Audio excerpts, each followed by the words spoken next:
நாற்கரம் வரைதலில் 8வது நாற்கரம் வரைதலை பற்றி பார்ப்போம். Exercise 5.4 5th sum, the last sum. நாற்கரத்தில் பார்த்தீங்கன்னா 5 அளவு கொடுத்துட்டாங்க. இந்த 5 அளவுகளை முதல்ல என்ன செய்யணும், உதவிப்படம் வரைஞ்சிக்கணும். உதவிப்படத்தில் கொடுக்கப்பட்ட அளவுகளை புட்டப் பண்ணோம். ஃபஸ்ட்டு நம்ம பேஸ் லைன் தான் வரைய போகிறோம். ஏஜி சீக்வல்ட்டு என்னது, ஏஜி சீக்வல்ட்டு எத்தனை சென்டிமீட்டர், 4.5 சென்டிமீட்டருக்கு பேஸ் லைன் வரைஞ்சிக்கிறோம்.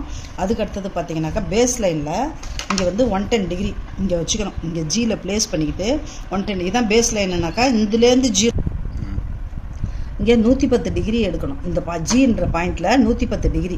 அப்போ 110 டிகிரி எடுக்கணும்னா விரிகோணமாக வரும். இந்த பேஸ் லைனுக்கு விரிகோணம் 110 டிகிரிக்கு எக்ஸ் என்ற கதிர் வரையணும். வரைஞ்சிட்டு இங்கே 110 டிகிரி போட்டுடணும்.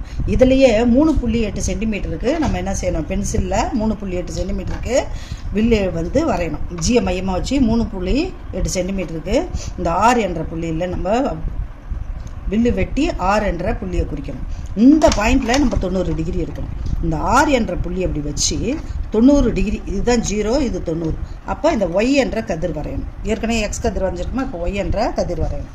வரைஞ்சிட்டு இது வெட்டுது இல்லையா, இது வந்து ஐ என்ற புள்ளி. இதுக்கு முதல்ல நம்ம என்ன செய்யணும், இந்த ஏ என்ற புள்ளியில் 60 டிகிரிக்கு வரைஞ்சிருக்கோம் பாருங்கள். 60 டிகிரிக்கு வரைஞ்சிருக்கோம் பாருங்கள். இது ரெண்டும் வந்து ஐ என்ற புள்ளியில் வெட்டுது. இது வந்து நம்மளுக்கு தேவையான நாற்கரம்.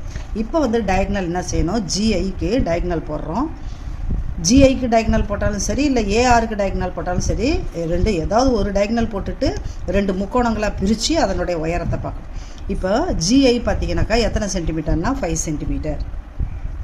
இதுக்கு நம்ம உயரம், இந்த முக்கோணத்துக்கு உயரம் கண்டுபிடிக்கணுன்றதால நம்ம என்ன செய்யணும், இந்த முக்கோணத்துக்கு எதிரே ஸ்கேலை ப்ளேஸ் பண்ணிவிட்டு இதை வந்து இந்த முக்கோண மட்டத்தை ஸ்லைட் பண்ணிக்கிட்டே வந்தும்போது நம்மளுக்கு எத்தனை சென்டிமீட்டர் வருது, 2.4 சென்டிமீட்டர் வரும். 2.4 சென்டிமீட்டர் இந்த முக்கோணத்தினுடைய உயரம்.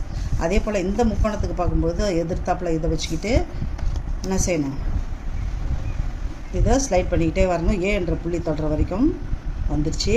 நம்மளுக்கு ஹைட் எவ்வளோ, 4.4 சென்டிமீட்டர், 4.4 சென்டிமீட்டர். இப்போ இவனை 2 பேரையும் வச்சுக்கிட்டு நம்ம என்ன செய்யணும், பரப்பளவு கண்டுபிடிக்கணும். ஹெச் எவ்வளோ, 5 சென்டிமீட்டர். ஹைட் எவ்வளோ, ஹைட் 1 2.4, ஹைட்டு 2 வந்து 4.4. 2.4 + 4.4. ஸோ வி கெட் ½ × 5 அப்படி வச்சுக்கலாம். லாஸ்ட்டாக அடிச்சுக்கலாம். இங்கே பாருங்கள் 6.8. 6.8 இங்கே பார்த்தீங்கன்னா அடிச்சிங்கன்னா 3.4 வரும். இப்போ வந்து இந்த 5ஐயும் இந்த 3.4ஐயும் பெருக்கணும். நான் இந்த 5ஐயும் 3.4ஐயும் பெருக்கும்போது 5×20 0 மீதி 2, 5×15 17, ஒரு ஸ்தானம் தள்ளி வச்சா 17 சென்டிமீட்டர் ஸ்கொயர். இதுதான் இந்த நாற்கரத்தினுடைய, இந்த கொடுக்கப்பட்ட நாற்கரத்தினுடைய பரப்பளவு. இந்த கொடுக்கப்பட்ட நாற்கரத்தின் பரப்பளவு இந்த 17 சென்டிமீட்டர் ஸ்கொயர். தேங்க்யூ.